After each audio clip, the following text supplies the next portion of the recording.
దారుణంగా ప్రజల మీద రైతుల మీద దాడులు చేస్తున్నారు. ఇప్పుడు కూడా ఆజంనగర్లో 150 మందిని తీసుకుపోయి మరి రైతులను బీభత్సంగా కొట్టడం జరిగింది.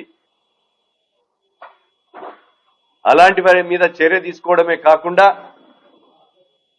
కఠినంగా వాళ్ళను ఈ ప్రభుత్వం కూడా నేను గౌరవనీయులు రాష్ట్ర ముఖ్యమంత్రి దృష్టికి అడవి శాఖ మంత్రి మరి కొండా సురేఖ గారు రేవంత్ రెడ్డి గారు ముఖ్యమంత్రి దృష్టికి తీసుకెళ్లి ప్రజల పక్షాన రైతుల పక్షాన మనము ఈ యొక్క ఎన్నికైనటువంటి ప్రజాప్రతినిధులుగా బాధ్యత మాకుంది, దీన్ని వివరించడం జరుగుతుందని మీకు ఈ సందర్భంగా తెలియజేస్తూ వాళ్ళ మీద చర్యలు తీసుకోవాల్సిందిగా నేను డిమాండ్ చేస్తున్నాను. అదేవిధంగా రెండవది, నిన్న జరిగినటువంటి మాజీ కౌన్సిలర్ భర్త రాజలింగమూర్తి మీద జరిగినటువంటి హత్య, ఇది భూపాలపల్లిలో మొదటి హత్య. ఇలాంటి హత్య తీవ్రంగా కాంగ్రెస్ పార్టీ ఖండిస్తుంది. ఆ యొక్క హత్య చేసినటువంటి వ్యక్తులను కఠినంగా శిక్షించాలని రాత్రే చెప్పాను. ఆ హత్య చేయడంలో ఒక సుపారీ ఏమన్నా పాత్ర ఉందా? దాని వెనుక ఎవరైనా ప్రోత్సహించినటువంటి వ్యక్తులు ఉన్నారా? విచారణ జరిపించాలని కూడా పోలీసుల ద్వారా మేము కోరాం. ఒకవేళ నిజ నిజాలు తేలాలన్నా ఈరోజు సిబిసిఐడి ద్వారా విచారణ జరిపించే విధంగా కూడా ఈ ప్రభుత్వం సిద్ధంగా ఉంది, జరిపించాలని కూడా కోరుతున్నాం.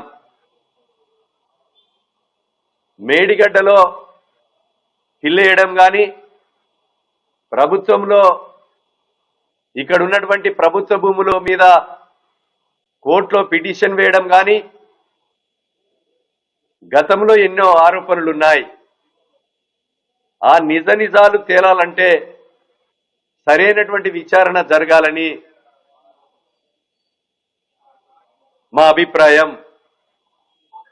ఏది ఏమైనా ఇలాంటి హత్యలు, ఈ రౌడీయిజాలు, గుండాయిజాలు, కత్తులతో దాడి చేసి చంపడం, ఇది తీవ్రంగా ఖండించడమే కాకుండా ఇలాంటి పునరావృతం కాకుండా బాధ్యుల మీద కఠినంగా శిక్షించాలని, చర్య తీసుకోవాలని డిమాండ్ చేస్తున్నాం. అదేవిధంగా దాని వెనుకున్నటువంటి వ్యక్తులను కూడా లోతుగా విచారణ జరిపించి వారి మీద కూడా చర్యలు తీసుకోవాలని డిమాండ్ చేస్తున్నాం. ఇది భూపాలపల్లిలో మంచి సాంప్రదాయం కాదు. ఇది హైదరాబాద్ తర్వాత అతివేగంగా అభివృద్ధి చెందేటువంటి జిల్లా జయశంకర్ భూపాలపల్లి జిల్లా.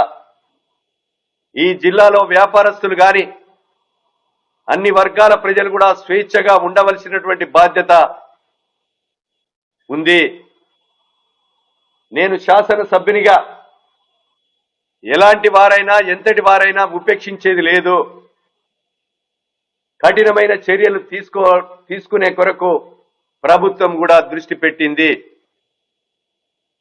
కనుక అలాంటి వారి మీద చర్యలు కూడా ఉండాలని ఈరోజు పత్రికా మీడియాల ద్వారా రౌడీలను, గుండాలను హెచ్చరిస్తున్నాం. రౌడీ మూకలు, గుండా మూకలు ఇలాంటి చర్యలు ఇంకా పునరావృతం కాకుండా కఠినమైన చర్యలు పోలీసులు తీసుకోవాల్సిందిగా కూడా శాసనసభ్యునిగా నేను విజ్ఞప్తి చేస్తున్నా, డిమాండ్ చేస్తున్నా. కనుక ఇలాంటి మీద సరైనటువంటి విచారణ జరిపి దోషులను శిక్షించాలని కోరుతున్నాం. ఓకే, అంతేనా? ఓ మదర్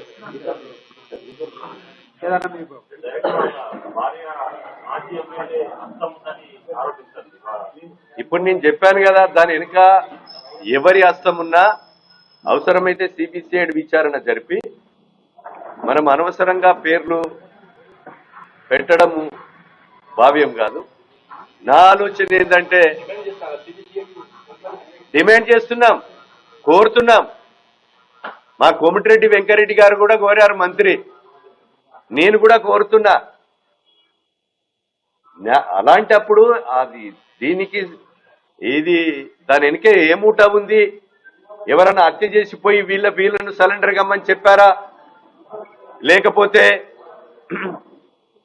ఎవరన్నా వెనుక ఉండి ఇది చేయించారా? అన్ని కూడా బయటపడతాయి కదా, నిజాలు బయటపడాలి. ఇలాంటి హత్యలు జరగకూడదు. ఈ భూపాలపల్లిలో ఈ హత్య రాజకీయాలు అనేది ఉండకూడదు అనేది ప్రభుత్వ లక్ష్యం, మా లక్ష్యం, మా డిమాండ్. అది ఏదైనా కానీ భూపాలపల్లి జయశంకర్ జిల్లాలో ఈ హత్య మొదటిది. ఇలాంటి హత్య కనుక ఇలాంటిది ఇది మంచిది కాదు. దీన్ని పునరావృతం కావద్దనేది మన డిమాండ్. రాత్రి కూడా అదే చెప్పా. రాత్రి కూడా నేను వెంటనే జరిగినాక బాధితుని దగ్గరికి వాళ్ళ భార్య దగ్గరికి కానీ పిల్లల దగ్గరికి పోయి చూసి ఆ ప్రెస్ లో వెంబడే రిలీజ్ చేయడం జరిగింది. ఓకే, ఇప్పుడు సంజీవ్ ఇంకో అతను లొంగిపోయాడు, వాళ్ళ తండ్రి సాంబయ్య లొంగిపోయారు. సాంబయ్య హత్య చేసే అంత శక్తి లేదు నాకు తెలిసి. దీని వెనుక సుపారీ ఏమన్నా ఉన్నదనేది నా వ్యక్తిగత అభిప్రాయము. వాళ్ళు చంపి వీళ్ళు మీరు సరెండర్ కావాలి అని ఏదన్నా మాట ఒప్పందంతో అయిండ్లా అనేది నా భావన, వ్యక్తిగత భావన. ఏది ఏమైనా సరి అయినటువంటి విచారణ జరిగితే ఇది సుపారీ హత్య. ఆ కత్తులు పట్టుకొచ్చి ఎవడన్నా హత్య చేసి వెళ్ళిపోయి వీళ్ళు సరెండర్ కమ్మని చెప్పారా? సాంబయ్య గాని సంజీవ్ గాని తండ్రి కొడుకులు ఇద్దరు సరెండర్ అయ్యారు. మళ్ళా మిగతా పత్రికా మీడియా సోదరులకు నమస్కారాలు.